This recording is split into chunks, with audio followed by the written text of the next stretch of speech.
I remember even at that time, like Ty was just starting to work on his solo music. When he'd be visiting back home from college, he would come over to my house, and I remember like watching him demo some of his early solo music, and I was like, what are you working on? And this would be what would become his kind of his launching point. In the past, I've had big expectations for like certain like buzz records or songs. I've put a lot of pressure on myself to perform a certain way. And at the end of the day, it was important for me to learn that that was not sustainable. I feel pretty lucky that I've gotten to play some really iconic and amazing venues that are in like a certain kind of mid-level size. Would I love to play Madison Square Garden at some point? Like, of course, but I also don't have the perspective of what that would even feel like to perform on a stage that size.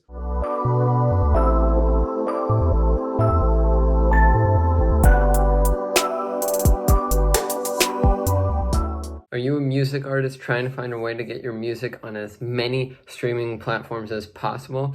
Then check out DistroKid. DistroKid is a super user-friendly and super easy-to-use service that will make your music available in stores like Spotify, Apple Music, iTunes, Amazon Music, YouTube, Snapchat, everything. Everything you could imagine, it's available. People will even be able to add your songs into their Instagram stories. DistroKid helps you with the distribution, monetization, and promotion of all of your music. Use the link in the description of this video for 7% off any DistroKid package you want. Pick from musician packages designed to help artists get their own music out there, or even get a label package where you can manage up to 100 artists from one profile. So that's more for like managers, labels, and you can also get the musician package that I mentioned earlier, which is more for artists, producers, things like that. It's super easy, and you can get 7% off any package right now with the link in the description of this video. So once again, if you're looking for a way to get your music on as many streaming platforms as possible, I'm talking any platform you can think of, get DistroKid and get 7% off right now with the link in the description.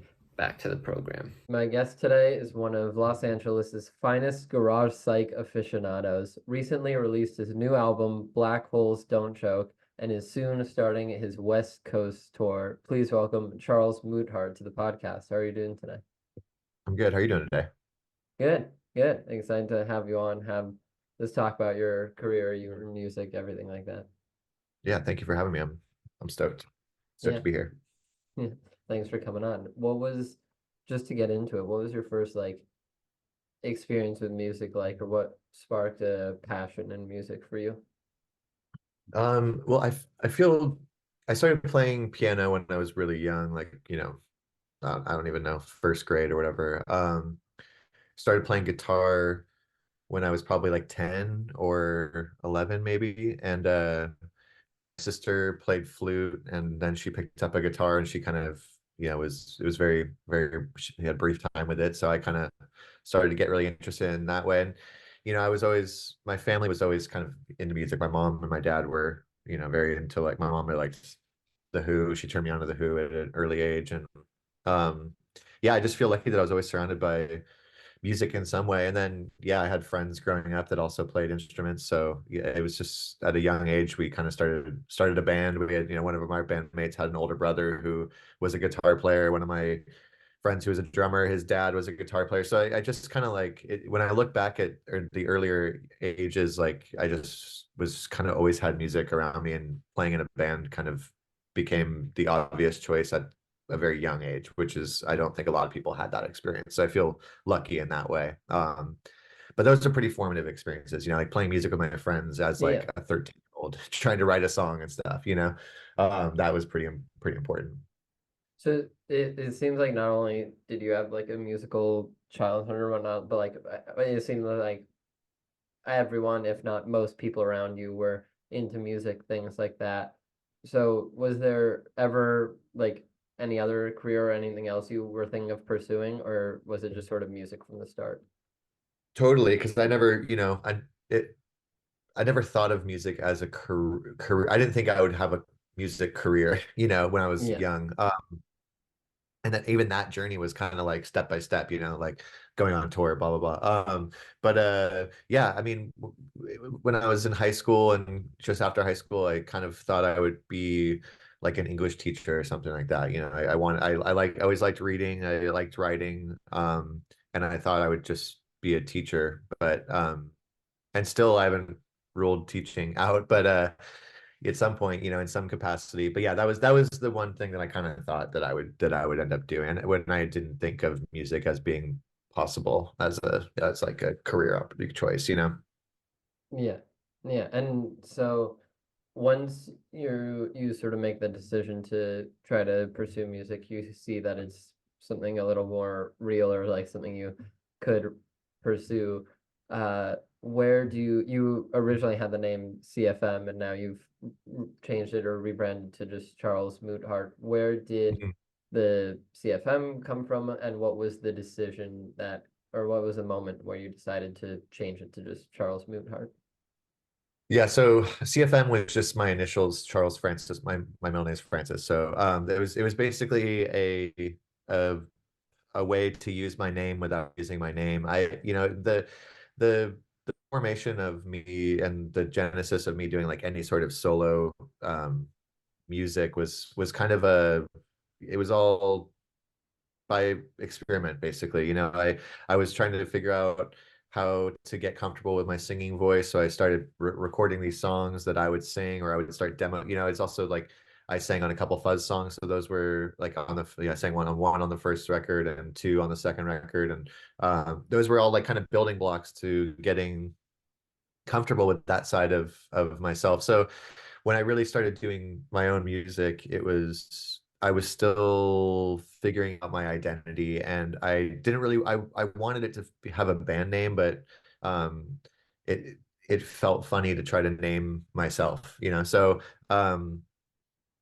I went with CFM because at least it had this kind of sense of there was a little bit of mystery there. And then ultimately, what I realized is like that mystery was not really helping me anymore. And it was actually maybe hurting me because people would even talk to like the guy who runs the label I'm on, Larry Hardy in the Red Records. And, they would talk about fuzz and stuff. And these people a lot of people just didn't really know I even made music outside of fuzz. Yeah. So when Larry and I were talking about doing this record, and I was even with this new record, Black Holes Don't Choke, I kind of wanted it again. I was revisiting this idea of having a band name, and it was still like I went to the same problem. Like I was like, why am I trying to name something that is just me? Like I'm not a band. I am me. I already have a name, so I just was like, I'm just going to use my full name, and hopefully that just helps people find the music a little easier too, because that's the point. Is right now I just want people to hear my music. So why would I make this any more difficult on people?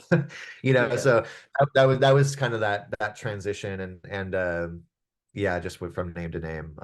Yeah, that was pretty much the decision making process. Yeah, awesome. And so it seems like maybe subconsciously, but it seemed like keeping your real name or some version of it was like kind of important to you, as even being an artist or being part of a band. If there's some other artist or some other band like coming up listening to this, what tips or advice would you give them? Would it be like try to keep your identity in a way like that, or would there be other advice that you want to give them? Yeah, I mean, I think that in some capacity, holding on to your own identity is the most important facet of creativity. I mean, that is what you're doing. You are extending a portion of yourself out into the physical world in some way. I mean, music is auditory, but like it's like you're putting yourself out. And so therefore the most important thing you can do and then embrace as yourself. And I think that is a lot of what I still struggle with. And I think a lot of people that I know who are creative always struggle with is like, how do you stay true to yourself and your own voice, so to speak, like whether it's figurative or literal, and but also push yourself to grow, but you still need to always be in touch with the fact that like the personal nuances of yourself are what make you you, and it's important to embrace those things. So it's good to push yourself, it's good to be critical of yourself, but it's also important to remember that you are you, and that is what you are extending into the world. So it might not be Yeah. that you hold on to your name, but there's portions of yourself that you should always hold on to and try to embrace. Yeah, definitely. Hey, it's Heroek, and this episode is sponsored by me. Well, kind of. If you don't know, I recently started a clothing line called Quest Clothing, which you can shop right now. I'll leave some pictures here on the screen, but we got the core collection, which is just this sleek black and white design on a bunch of products. And then we also have some more like merch style stuff with cover arts for my songs and things like that. I've been wanting to do this for a long time, and I'm really excited that I now have it. And so expect a lot more collections, a lot more designs coming out soon. I'll leave a link to it down below, and if you want to stay up to date with any new releases or anything like that, follow at ShopQuestClothing on Instagram. So go get cool designs like this, or even this, and you'll be helping me support all of this, the podcast, the music, everything. Plus, it just looks cool. We even got this nice big letter design on the back. Look at that. Look how cool that looks. So head to the link in the description to get yourself some Quest clothing, and make sure to follow at Shop Quest Clothing on Instagram for updates with new collections and stuff like that. And now, back to the episode. When you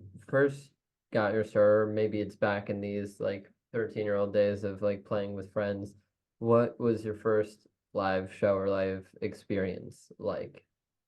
Um, I I have a couple funny memories of the early shows. Like, I remember playing a little bar out by, I grew up in Orange County, so it was like by the Orange County airport, and it was like pay to play kind of thing. You had to like sell tickets, and I remember doing that with my friends when we were in like, yeah, eighth grade. But I feel like, the more formative experiences were playing these house parties.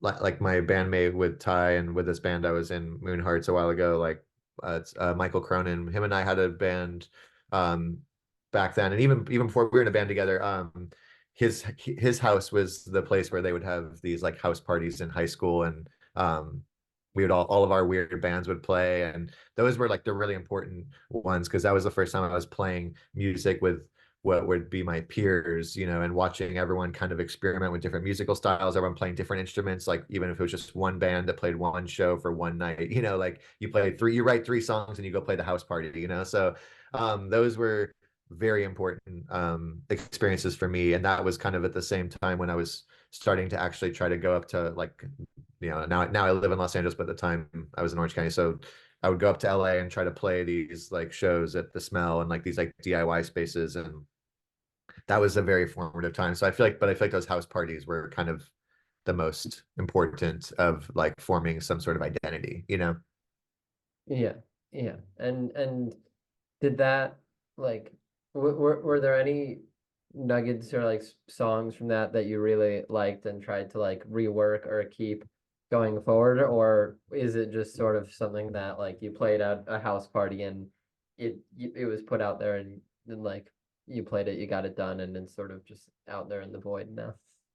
I mean, yeah, we definitely there were bands and projects and songs from that time period that definitely, lived and moved into the next phase of our creative output, whether it was with Moonhearts, like I said, with me and Michael's band back then, and like Epsilon's my band that I played in with Ty, and I mean, and this a band called Culture Kids that was like a hardcore band that we ended up not really playing shows until I was like, 19, 20 in San Francisco. So it was like there was a lot of music that at the time would be kind of become the foundation of where we were going, and we were definitely working a lot of ideas out, but also, you know, that was I'm literally referring to a time when I was like 14 to 16 years old. So it was, that all of that creativity has definitely already seen its time, a Yeah. while ago. But yeah, I mean, it definitely was. I mean, we were definitely working out ideas that would become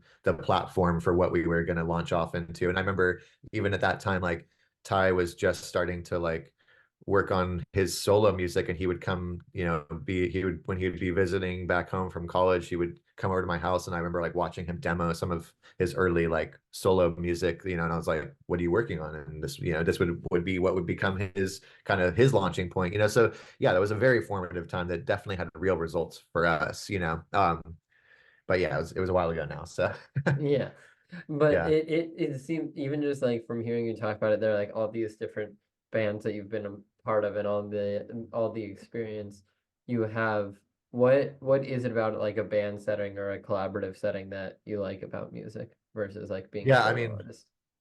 totally. I mean, that's a very important point for me right now because I love collaborating. I think collaborating is so much fun. I've been able to, for me, working alone is really important for a different reason because it allows me to develop certain um, skills and strengths and just when you're able to really zero in what your aesthetic choices would be, whether it's from a playing or recording standpoint, that allows you to be more to work faster in a collaborative experience. Like, because Yeah, people that have sometimes if you're working with someone that has a really strong idea of where they want to go with something, sometimes it's hard to keep up the pace with them and not feel like swept away by the conversation if you don't feel like you understand how to like voice your opinion in a certain way. So I think it's really important to have those understandings going into a dynamic like that. But I mean, collaboration is always ideal. And that's why even when I'm working on stuff alone, I try to bounce things off people. Like even if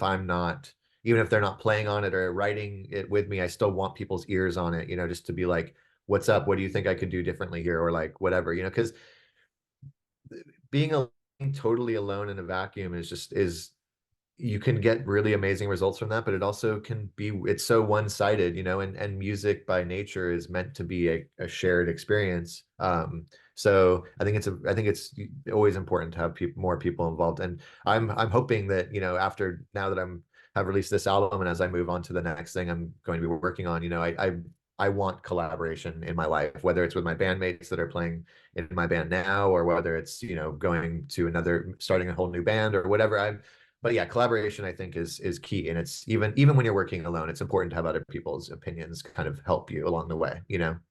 yeah, awesome. Well, I mean, yeah, my next question was going to be like, how do you go about making these songs in your creative process, which you just sort of answered there. It's like getting even if not directly having someone else come in and work with you, it's like just almost like a test or a feeler, like listen to this, give me your Oh, totally. thoughts, things like that.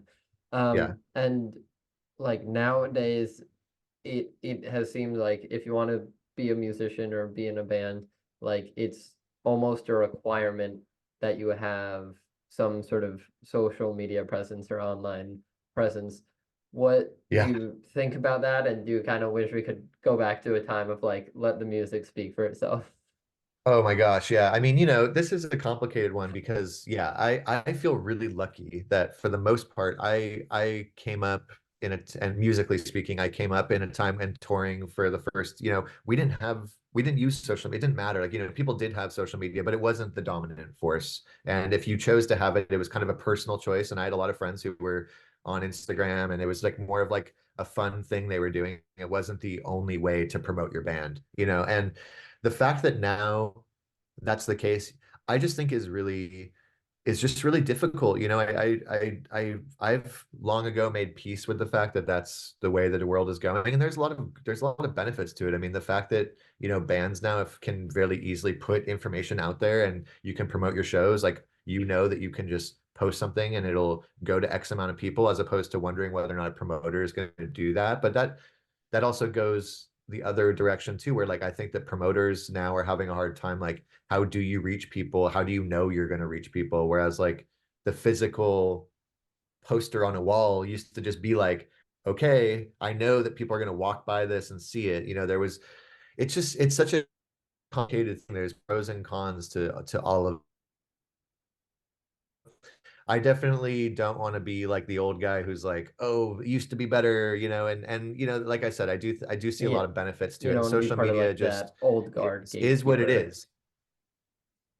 Yeah, exactly. But I think it is important. I just hope that going forward, like, because I find myself now that I am on social media and trying to like, navigate that world, it's like I do see the really the really wild like effects it has on people. And that's the thing that I just hope that especially like the next generation can kind of like just stay in touch with, is the fact that like while it is this really powerful and positive tool, it is still a very like scary unknown thing. And Yeah. it can feed, I just the biggest detriment I could see for the next generation of creative people is that it would hinder people from just being creative and like, just that sense of like negative feedback or not getting the feedback you want or not getting X amount of followers or blah blah. If that were to ever stop people from being creative and experimenting, that's where it's a problem. Otherwise, it's Yeah. like how how can I comment? It's just it is what it is. But yeah, it's totally strange for me to try to get used to, and I'm still wrapping my head around it. I'm definitely like on social media now and trying to use it to promote what I'm doing, and that's and also to represent who I am. So I think it could be a very positive thing, but yeah, the unknowns are definitely a little bit frightening to me. Yeah, But definitely. Like it's that whole conversation of there's positive and negatives and things like that. And totally. yeah, in general, I'm positive about it and think it's a good Yeah, thing, but it's also like a little annoying when I'm getting to the point of like feeling in not an urge, but like a need to do that. It's like I can't yeah. just put this podcast episode out or put a song out. It's like I need to do that, and then I start feeling pulled to like, okay, now I gotta find clips to put up and things like that. And it's like I think it's good Yeah. to keep in check as a like if I have the clips to do that or the means to do that, go ahead and post it, but it don't feel like it's work or something you need to do. Yeah, and that's the only way to validate something. It's like it's not real until it's on social media. Like that kind of stuff is definitely, just dangerous to listen to too much. But yeah, it's a wild world we live in. Yeah, yeah, Yeah. definitely. And so whether it's something you've really like from your solo project or with any band you've been a part of, has Mhm. there been a song that you've released with some sort of like expectation of either, oh, this will like be big, it'll be a hit, or just sort of not really having high hopes for it and it takes off, or has there been any song that defied your expectations like that? Oh yeah, I mean it more retrospectively, honestly. I mean, I definitely I will never pretend that I'm someone that doesn't have expectations. I do have expectations, and in the past Yeah, that has hurt me, but also like I like to be real about that because I make things, and I know that not everyone feels this way. I'm not saying that it's some righteous perspective, but I make things for people to listen to and to go and check out. Like I'm asking people for their time and their energy and their money sometimes, like I want someone to go buy a record or pay money to go into my show. Like, so to pretend like I don't care is kind of would be in my mind offensive because I'm asking for people's attention. yeah, If to say that I don't have expectations would be what would that say about me? It's just my perspective on it. And I know that there are different ways to look at it. But so yeah, I do have expectations. And in the past I've had, you know, big expectations for like certain like fuzz records or songs or whatever. I've put a lot of pressure on myself to perform a certain way, and at the end of the day, it was important for me to learn that that was not sustainable. Too much pressure, putting too much pressure on myself.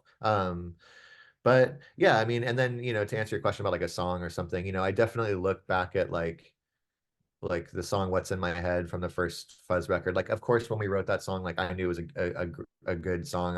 I loved playing it. It was fun to play. But like literally, when I can kind of remember the day that Ty and I were just like in our practice space in San Francisco, and we were just kind of jamming on that like main riff, and it's so lazy, it's so like in the pocket, it's so backbeat that like it's funny to think now that like that's the song that like when we play it at shows, like people are just like so stoked to that sing they get along, and excited for it. Yeah, yeah, and it's like, and I of course like I love that song. I think it's a great song, but that's definitely one of the songs where I'm like, oh, that's funny. It's funny when you can put these expectations on certain songs. You think you know what's going to be the song or the record or blah blah blah, and then X amount of years later, you're looking back and you're like, oh, that's crazy that that's the one that people latched onto the most. Not that I don't think it makes sense. Like I think that's a great song, but yeah, like that's a fun example to me because I can pretty clearly remember like when we were writing it and being like, I wouldn't have that if I were to, if me today were to go back in time and pop into that room and be like, hell yeah, you guys are working on that people are gonna be the most stoked on from this band. Like I wouldn't have thought that. You know what I mean? So Yeah, yeah, and oh, right there. and all that. Like it's Oh, still I'm still working out my relationship, all that. Sorry, you were yeah, breaking up. yeah. You froze for a second, but I got you back. Okay, yeah, Okay. And so like in a similar vein, I started like trying to learn more about you, listen to your stuff, things like that. And I headed to Spotify, and Roll from this latest album is like, like the most streamed or best performing song from that album. Did you have a sense making that song like, oh, this is something special here? Or was it just like another one of the songs you were working on for that record? No, I mean, I definitely, yeah, that song to me was the most fun, that I was working on, and it was always meant to, like, I knew pretty early on that that was going to be like the first song on the record. I knew that I wanted it to like pack a punch that was meant to be like setting up the story kind of thing. So, um, yeah, I definitely was going at that song wanting it to feel like a fun time, like the party track, so to speak. And yeah, like I'm glad that people ultimately responded to it.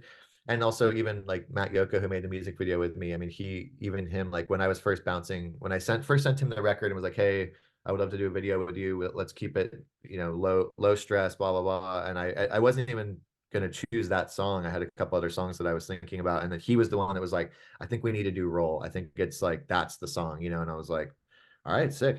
Let's do it. So like getting that feedback too, is fun because it's like, there's like I was saying too about like the extension of yourself. Like sometimes you make something and you put it out into the world, and at the end of the day, you need to accept it. Like people might not always react the way that you think they're going to, Yeah.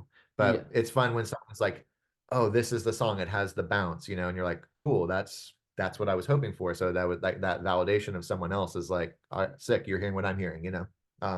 So yeah, I'm glad that yeah. Yeah, awesome. And so it like if there's someone listening to this who sort of likes a similar kind of music to what you make but hasn't heard of you before but wants to get into you, start listening to it, what song would you kind of recommend as like an intro to Charles Moothart? Um, I would right now I would probably choose either Hold On or like on the new record Little Egg. They're both on the new, so Hold On's on the new record obviously, but and also Little Egg that goes into the song Clock Rats. I feel like that is kind of pretty exemplary of who I am right now. But Hold On is, I feel like, has a blend of things that I feel like I've classically been doing and a little bit of a taste of where I want my music to be going, because I do see this output kind of evolving over the next couple releases. So I feel like, yeah, Little Egg has some elements that I think are pretty classic, true to form. And then yeah, I don't plan to be leaning into the super noisy, crazy guitar stuff for forever. But I still enjoy doing it. So, I think that those Yeah. songs all have those elements while kind of giving a little bit of a taste of like, I'm not, yeah, things are things What are else you changing. can do? Yeah. Yeah. Yeah, awesome. And yeah, it gives a little taste of other things you can do or even where you might be headed in the future. Yeah. And when you think of that, and when you think of the future and think of like trying to continue your career, do you have any sort of goal in mind of like a level that you want to reach with your music?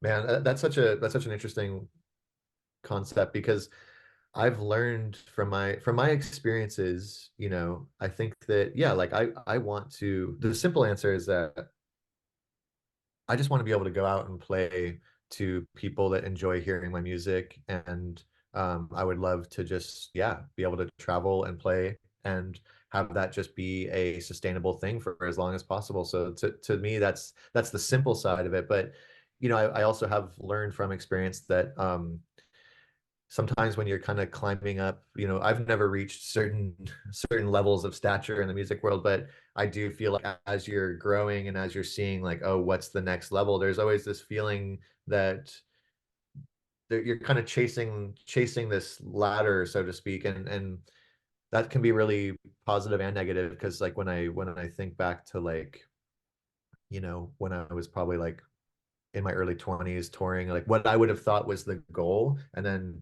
we reached that goal and then surpassed that goal, but by the time you've reached and that goal, you're already setting your sights on the next level. And it's a really interesting thing to think about because I feel like I can understand why that kind of leads people to kind of these like self-destructive thought processes of what a success means to them. So I try to be conscious of that and just try to be appreciative of like the fact that I even have people that want to listen to my music and want to see me play. But of course, yes, like I would be lying if I'd said that I didn't want to, be able to go sell out big rooms across the world and do the whole thing, you know what I mean? But I'm trying to take that kind of one step at a time and just be appreciative of any growth, And right now my record is reaching more people than my other solo records have, and I'm just trying to be appreciative of that, which is an Yeah, interesting line to ride.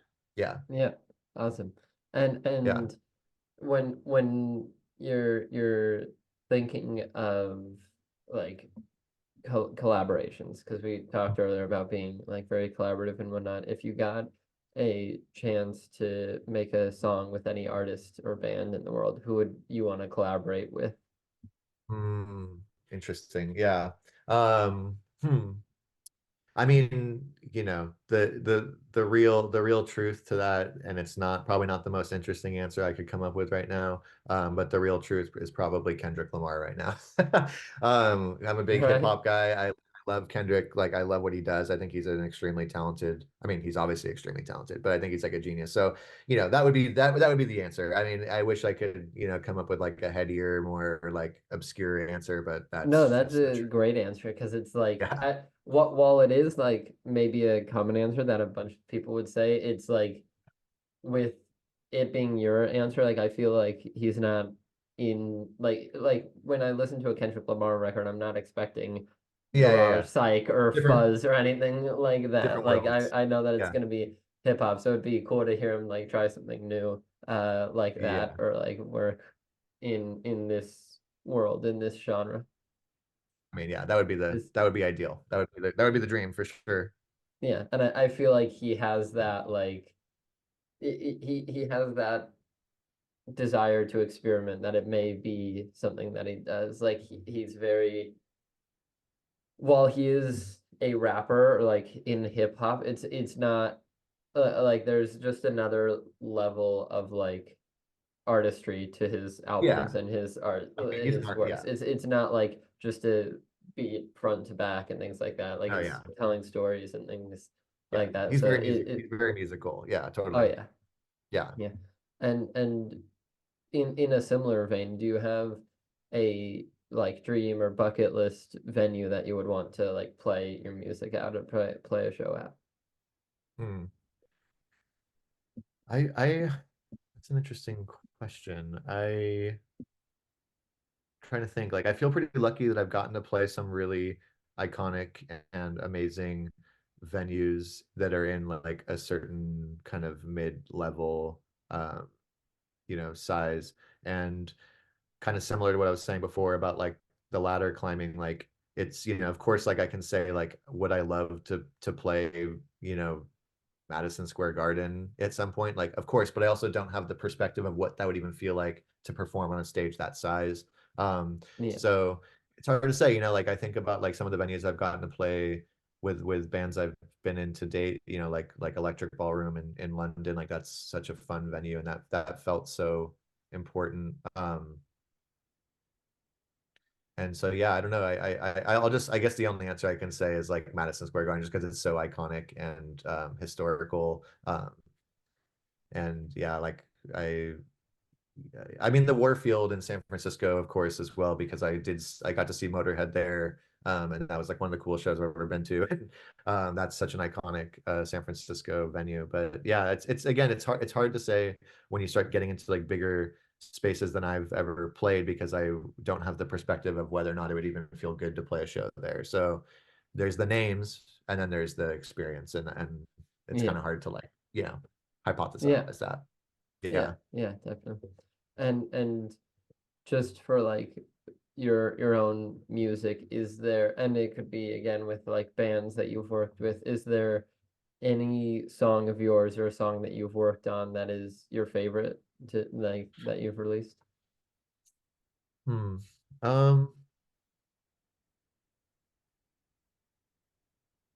I don't And know. like that could be whether from like the song itself or even just like the process that went into making it or things like that. Yeah. I mean, like a strong example. I think of, that my first thought goes to either like Fuzz's Fourth Dream or the Seventh Terror, the Fuzz song, because those are just songs that have continued to like people respond to them with so much energy and I love the riffs and I love the fact that they have this life to them. And like Seventh Terror specifically, like because I remember working on that riff, like in my apartment and just like it's always fun every time we go back and play it and people are just so hyped on the journey of that song. So that's probably the answer right now.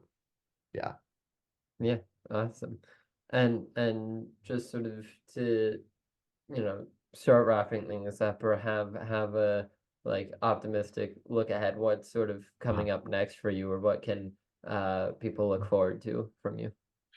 Yeah, I mean, I was lucky enough to work with my cousin. She made a really great short film that I scored for her, and that was my first attempt at doing anything like that. And I've gotten pretty good feedback from that. So that's something I would like to experiment with more. And I am actually trying to figure out. I've been trying to make more like hip hop style instrumental tracks, and I'm hoping to collaborate with some people on that. And there are some wheels in motion for that. So that'll be interesting. And then yeah, right now it's also just like I've been lucky to put a really good band together for my music, and we're going out on the road next month, and hopefully gonna hit the East Coast at end of May. Um, and yeah, it's really just trying to get that band into a place that's really fun. Like we're getting close, and I feel like we're gonna crack into some new energy that'll inform, maybe the next release of mine. So yeah, I think that some really exciting things are forming, and I'm just excited to go out and play music to people. Yeah, that's awesome. And for film scoring, like how does it what was like getting the opportunity for that like or how did you have to do anything for your creative process to like switch into like a scoring mode versus like a original music mode? Definitely. I mean, I definitely learned a lot even in that process. And again, to go back to collaboration, like I really just had to realize that I need that, I was trying to make something that was someone else's vision. So they would try to explain to me what they were wanting to hear, and they're using words that I wouldn't associate with music or writing. So there Yeah. was a lot of like um having to just kind of like turn off that voice in my brain and just be like, okay, I'm just gonna try to do what I think you want, even if it isn't what my first thought is, which is fun because it's like it's a challenge, it's like a puzzle.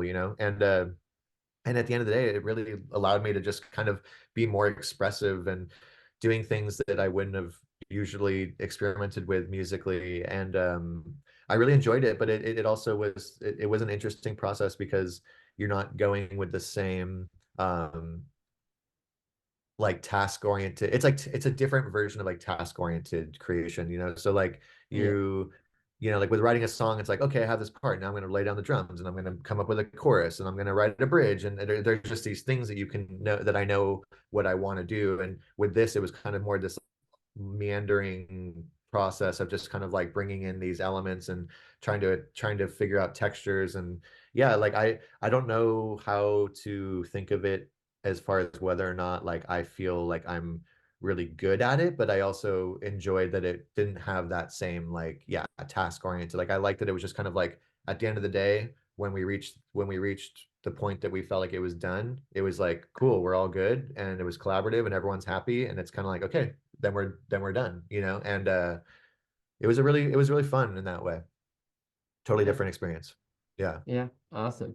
Well, I mean, if you're listening to this, make sure to try to see Charles Moothart on tour. I'll leave a link to like your music and things like that down below. But is there anything else you want to shout out or promote for the people? No, not at the moment. I think I really enjoyed this conversation. I think you asked a lot of really important questions to me. So yeah, I appreciate that. Awesome. Yeah, well, thank you again for coming on. I think it was a great conversation. I had a great time, and yeah, I'm looking forward to this tour, any new music you have, especially hip hop based stuff. Like Yeah, cool, I'm a cool. big fan of that, so I'll definitely keep an eye out for it. And yeah, thank you again for coming on. Yeah, thank you for having me, man. I appreciate it.